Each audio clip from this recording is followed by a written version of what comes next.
A resume is one of the strangest documents an adult is ever asked to produce. I mean, seriously, think about that for a second. We're asked to compress our entire working life, the messy projects, the crazy tight deadlines, the actual human friction, and those hard-won victories, into this neat, totally impersonal two-page document. It's supposed to be factual, but somehow not complete, confident, but not inflated. It's honestly bizarre when you step back and really think about it. Yet, this is the fundamental way we've been taught to prove our professional worth. We just keep tweaking this superficial layer while completely ignoring the profound reality beneath it. Welcome to this explainer. Today, we're diving into a massive, and I mean absolutely fascinating, paradigm shift in how we actually present ourselves to the working world. With the rapid rise of AI-mediated job markets and super quick career transitions, we are officially moving way past the old ways of doing things. We're going to unpack exactly what comes after the resume and how you can actually take ownership of your own narrative by building your true professional record. So here's our roadmap for today. First, the surface is demoted. Second, age of generated surfaces. Third, from signals to evidence. Fourth, the evidence to claim gap. Fifth, claiming with true confidence. And finally, building your evidence layer. We're going to systematically dismantle that old way of thinking and build a brand new worker-owned structure step by step. Let's get right into it.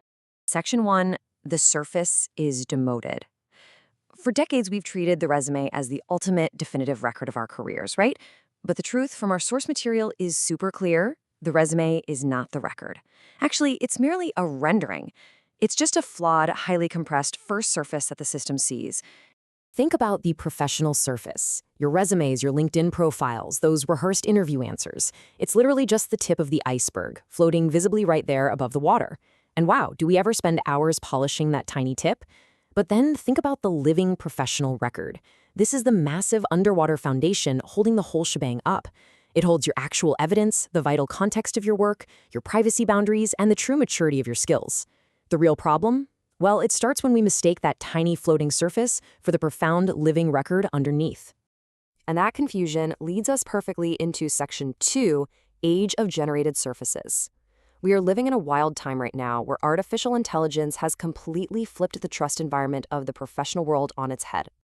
Collaborative, data-driven, strategic visionary. We've all seen these buzzwords, and let's be totally honest, we've probably all been tempted to toss strategic visionary into a bullet point just to survive some automated filter. But here's the real catch today. AI has made these professional surfaces incredibly cheap and lightning fast to generate.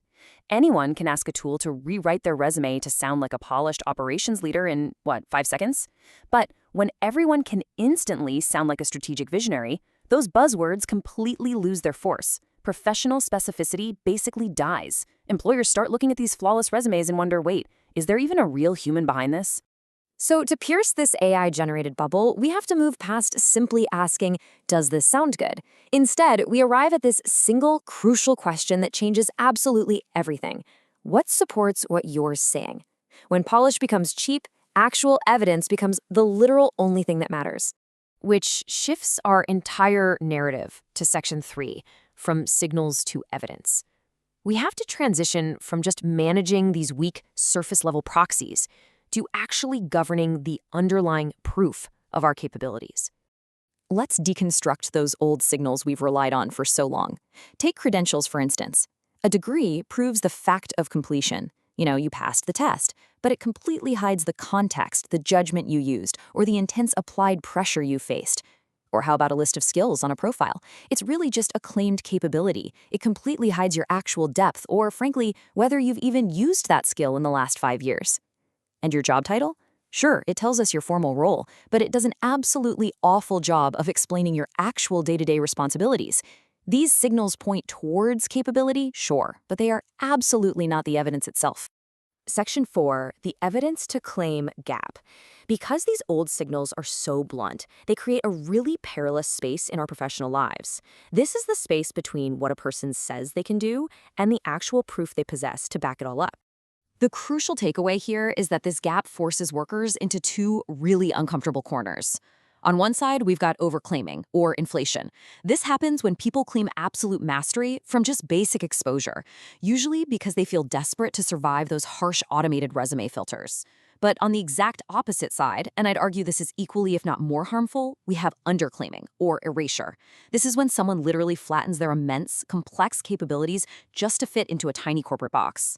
Think about a military veteran translating incredibly complex operational logistics into some generic civilian term, or a caregiver returning to the workforce who labels years of high-stakes crisis management simply as a career gap. It completely erases their unique value. Moving right along to Section 5, claiming with true confidence. To fix this huge gap, we need to completely reframe how we view capability. It's not just a simple yes or no binary. It is a developmental journey, and we absolutely need a new language for claim maturity. See, human capability grows in stages, and a worker should be able to confidently state their capability at the exact right level of truth. Walk through these steps with me real quick. Step 1 is aspirational. You don't have the evidence yet, but you're pointing toward a direction you really want to pursue. Step 2 is emerging. You're learning, maybe you have some supervised experience, but you aren't claiming independent mastery quite yet. Step 3 is supported. You don't necessarily have a formal institutional badge, but you have incredible, highly credible, real-world evidence backing you up. And finally, Step 4 is verified. Your claim is fully backed by an external fact or formal credential. This whole framework lets you be completely honest without ever having to sell yourself short. But alongside that, we really have to acknowledge these vital warning categories. Because a claim might be unsupported, meaning it simply lacks evidence right now. Or it might be stale, like perhaps you were an absolute whiz at a specific software 5 years ago, but it's totally outdated now. Or, and this is a big one, a claim might be unsafe. This means your claim is completely true, but proving it would actually breach privacy, client confidentiality, or sensitive operational details. A worker-owned record must protect your privacy. I mean, you shouldn't have to leak protected company secrets just to prove to the market that you did a great job, right? This is exactly why context is an actual part of your claim. Take Claim 1, for example. Managed a team of 5 in a super calm environment with clear procedures and full staffing. Sounds great. Now consider Claim 2. Managed a team of 5, but this time while dealing with hostile customers, massive turnover, and incredibly rigid deadlines. On a traditional resume, both of these people just write a bullet point saying, managed a team of 5. They look totally identical on the surface, but in reality, one of those required entirely different judgment, resilience, and operational skill than the other. Without context, professional claims are just flattened into meaninglessness. So how do we actually fix all of this? We bring it all home right here in Section 6, Building Your Evidence Layer. The ultimate solution to the surface problem is this right here, the living professional record. It's a private, worker-owned structure for preserving your evidence, your context, the maturity of your claims, and your privacy long before you ever render a professional surface like a resume or a LinkedIn profile. Think of it like a private vault that you control. You are the first interpreter of your professional life. By building this evidence layer, you make sure that you are never left at the mercy of corporate systems that forget your massive contributions the second a layoff or a career transition happens. You finally own your truth.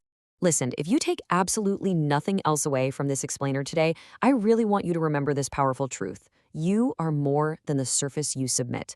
You are far more than some AI-generated bullet point. You're more than a 2-page PDF, and you are definitely more than a job title. It is time to stop relying entirely on an outdated document and start actually reclaiming the profound, living reality of your professional life. I want to leave you with this provocative question to chew on. As we move deeper and deeper into an automated, AI-driven job market where surfaces can be faked in literally seconds, who governs your professional truth? Is it an algorithm? Is it some applicant tracking system? Or is it you? Start building your own evidence layer today and take back ownership of your incredible story. Thank you so much for diving into this fascinating topic with me, and I will see you in the next explainer.